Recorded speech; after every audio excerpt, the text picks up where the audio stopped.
کرائے پر دی ہوئی چیز آگے بیچنا. اگر آپ نے ایک چیز کرائے پر دی ہوئی ہو تو کیا اس کا مالک وہ چیز کسی تیسرے بندے کو بیچ سکتا ہے یا نہیں؟ حسن صاحب راولپنڈی سے. جی ہاں بیچ سکتا ہے.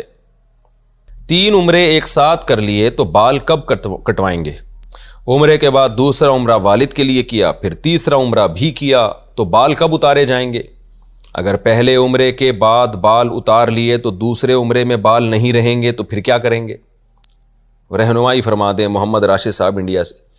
نہیں، محمد راشد صاحب کو یہ اشکال ہے کہ ہم جب پہلے عمرے میں بال اتار لیں تو ہم تو فارغ البال ہو گئے. فارغ البال آدمی کیسے عمرہ کر سکتا ہے؟ تو دیکھیں،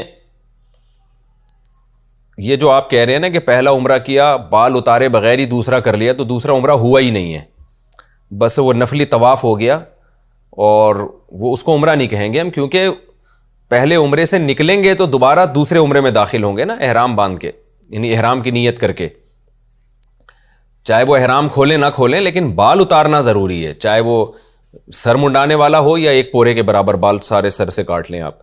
تو اس لیے پہلے عمرے کرنے کے بعد پہلے وہ بال کٹیں گے، اس کے بعد پھر آپ دوبارہ تلبیہ پڑھیں گے. بے شک وہ چادریں نہ اتاریں، چادر پہنی رہنے دیں، دوبارہ سے تلبیہ پڑھ کے نئے عمرے کی نیت کر کے احرام میں آئیں گے، اور وہ بھی مسجد عمرہ سے، مسجد عائشہ سے جا کے، وہیں کھڑے کھڑے نہیں، یا میقات کی طرف جائیں یا حدود احرام سے باہر جائیں، تو پھر آپ دوبارہ عمرہ کریں گے، وہیں سے نہیں ہوگا. تو اب جو دوسرے تیسرے عمرے آپ نے اگر ایسے ہی کر لیے تو وہ کل عدم ہو گئے، اس کی کوئی حیثیت نہیں ہے. رہا یہ مسئلہ کہ ایک دفعہ جب بال سر پہ ہم اس طرح پھروا لیں گے تو پھر دوسرے عمرے میں کیا کٹوائیں گے آپ؟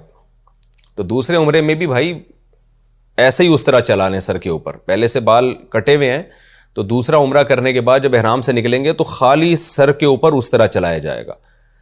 پھر تیسرا عمرہ کریں گے، اس کے بعد بھی خالی سر کے اوپر اس طرح چلا لیں، تو بس اسی طرح ہی احرام سے کھلتے چلے جائیں گے آپ.